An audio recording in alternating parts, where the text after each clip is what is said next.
Hello everyone, welcome to my channel. तो बिना किसी देरी के शुरू करते हैं इस ड्रामा का हिंदी एक्सप्लेनेशन का एपिसोड 4।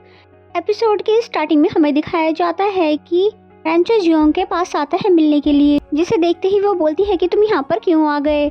जिस पे रेंचो बोलता है कि मैं तुम्हारी हेल्प करना चाहता हूँ। साथ ही कहता है कि मैं जानता हूँ कि तुम्हें सारे क्वेश्चंस के आंसर आते थे, लेकिन तुम कंफ्यूज हो गई और तुम टेस्ट में फेल हो गई, जो कि मुझे बिल्कुल भी अच्छा नहीं लगा।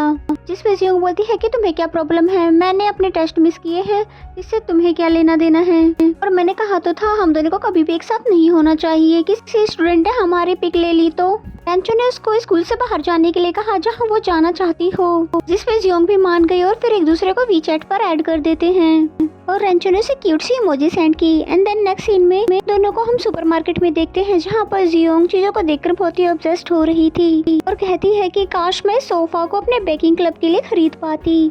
रेंचो कहता है ये सोफा इतना भी एक्सपेंसिव नहीं है, जिस पे जियोंग कहने लगी कि ये तो वही बात हुई कि एग्जाम टफ नहीं होता। जिस पे रेंचो कहने लगा कि हाँ, इसमें कोई शक नहीं कि एग्जाम टफ नहीं होता अगर आपकी फुल तैयारी हो। वैसे ये बात मैं जानता था कि तुम्हें सारे सवालों के जवाब आते थे, लेकिन इतनी नर्वस क्यों हो गई थी और मुझे आज ऐसा क्यों लगा कि इस वजह में जियान भी शामिल है। जियोंग ने बताया कि मैं हमेशा से उसी यूनिवर्सिटी में जाना चाहती थी जिसमें जियान जाए। वो अच्छा स्टूडेंट है इसलिए अच्छे ग्रेड्स ले लेता है, लेकिन मैं उसको कैच नहीं कर पाई।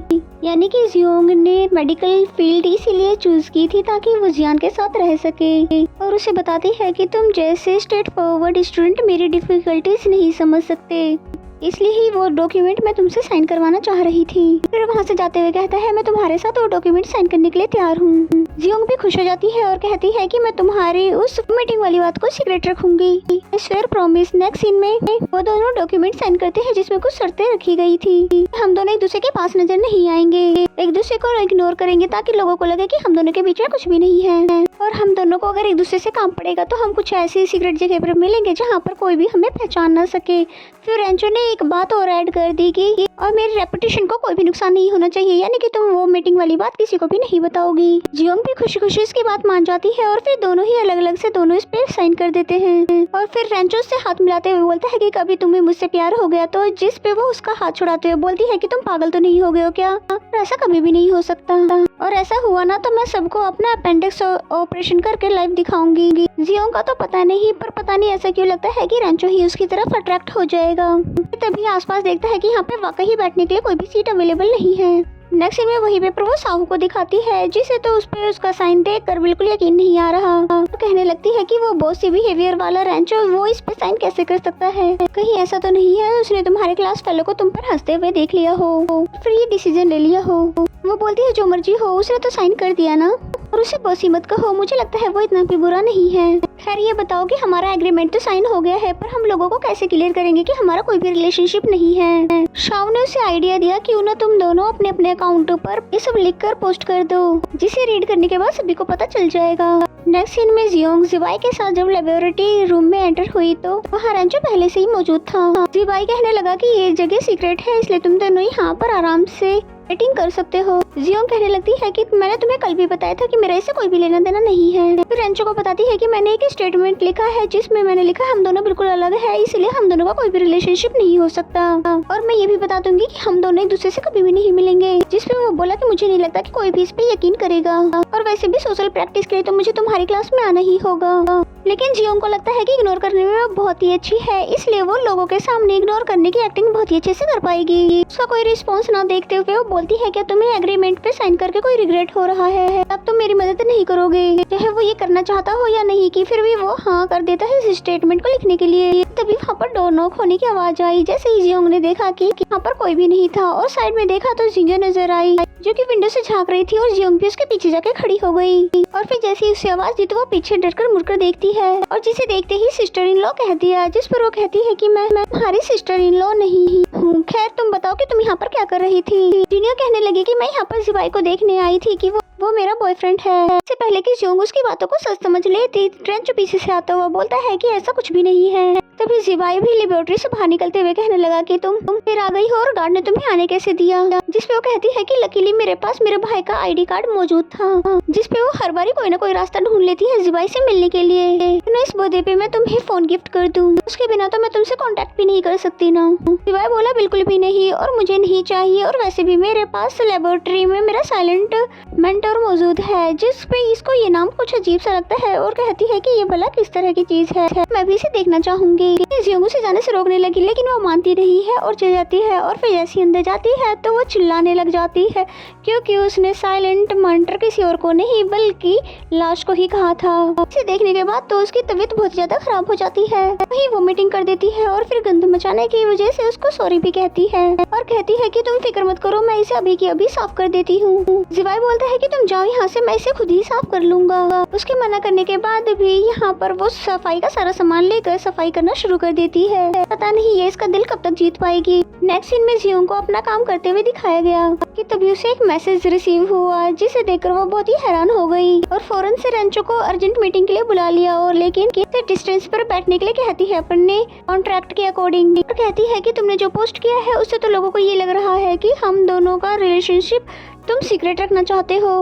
इन दोनों का प्लान यहाँ पर फ्लॉप हो गया, जिस पे रेंचो बोलता है कि कोई बात नहीं, मैं तुम्हें कुछ सोचकर बताऊंगा। और उसके जाने के बाद जियोंग को एक कॉल आई कि उसका कोई पैकेज आया हुआ है और फिर उससे रिसीव करने के लिए पहुंच गई। और ये पैकेट तो बहुत ही ज्यादा भारी था और सोचने लगती है कि मैंने तो ऐसा कुछ भी नहीं मंगवाया, आखिर ये हो क्या सकता है और मैं इसे लेकर कैसे जाऊंगी। ओह गॉड, मुझे भी कोई बॉयफ्रेंड दे दो ना।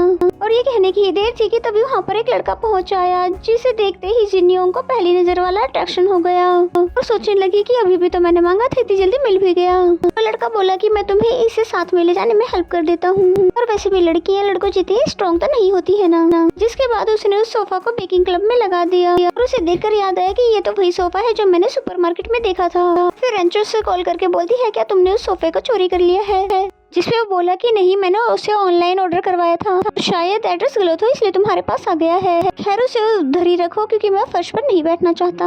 उधर शू रेंचो को कॉल पर बातें करते हुए बोलता है कि आखिर तुम किससे बातें कर रहे हो, इतनी बातें तो तुम मुझसे भी नहीं करते जितनी की तुम आजकल फोन पर कर रहे हो, कहीं ये हमारे भाभी जियोंग तो नहीं, और वैसे जो तुमने कल स्टेटमेंट लगाई थी उससे कहीं वो सेट तो नहीं होंगी। रेंचो बोला कि हम अपनी तरफ से इस रूमर्स को खत्म करना चाहते हैं, हमने काफी ट्राई भी की लेकिन कुछ भी नहीं बन सका, क्या तुम इसमें हमारी हेल्प करोगे। दूसरी तरफ जियोंग बहुत सारी बुक्स पकड़कर ला ही रही थी कि तभी उससे गिरने वाला होता है और जियान उसकी हेल्प कर देता है और कहने लगा मैंने रेंचो की वो पोस्ट पढ़ी थी, आई होप तुम मुझसे कुछ ज्यादा अपसेट नहीं होगी और कभी अकेला फील करो तो मैं और जिया हम दोनों तुम्हें कंपनी दे सकते हैं। बिल्कुल पहले की तरह जियोंग ने बताया कि मेरे और रेंचो के बीच में ऐसा कुछ भी नहीं था और जिया अब तुम्हारी गर्लफ्रेंड है, इसलिए ज्यादा टाइम तुम्हें उसे देना चाहिए, हम अब बड़े हो गए हैं इसलिए हमें दूरी आना तो अब नॉर्मल सी बात है। तभी जियोंग को रेंचो का मैसेज आया था जिसने उसे फेस टू फेस मीटिंग के लिए बुला लिया था और यहाँ आकर पता चला कि उसने सीक्रेट जगहों की लिस्ट बना ली थी जहाँ वो दोनों मिल सकते हैं और साथ ही ये भी बताया कि हम दोनों इस रूमर्स को खत्म करना चाहते हैं, तो हम दोनों में से किसी एक को नया रिलेशनशिप स्टार्ट करना होगा।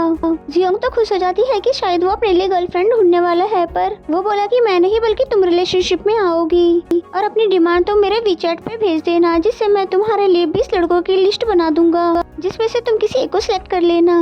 और कुछ तो ये आइडिया जियोंग को भी पसंद आता है। उसके बाद हम उस दोनों को एक सीक्रेट जगह पर देखते हैं जहाँ वो उसे लिस्ट दिखाने वाला था और इसी लिस्ट में रेंचो ने अपना फॉर्म भी रख दिया था क्योंकि जियोंग की डिमांड थी कि लड़का हैंडसम और लाइक बाइक हो। जियोंग बोली कहीं तुम अपना चांस तो नहीं आजमाना चाहते, जिसपे वो बोलता है बिल्कुल भी नहीं और तुम्हारी तो डिमांड ही ऐसी थी और फिर इतने सारे हैंडसम और लाइक बाइक लड़के है भी तो नहीं, इसलिए मुझे अपना नाम भी ऐड करना पड़ा, जिसपे जियोंग को वांग का फॉर्म भी मिल गया और ये वही लड़का था जिसने जियोंग की हेल्प की थी और वो उसे अपना बॉयफ्रेंड बनाने के लिए सिलेक्ट भी कर लेती है। इस पे रेंचो बोला कि ठीक है हम इस पे अपना प्रोसीजर स्टार्ट करेंगे और फिर इसी सीन के साथ ये एपिसोड यहीं पे खत्म हो जाता है। तो मेरा एक्सप्लेनेशन अगर आपको अच्छा लगे तो वीडियो को लाइक करें और कमेंट करके जरूर बताएं एपिसोड आपको कैसा लगा। तो मिलते हैं नेक्स्ट एपिसोड में।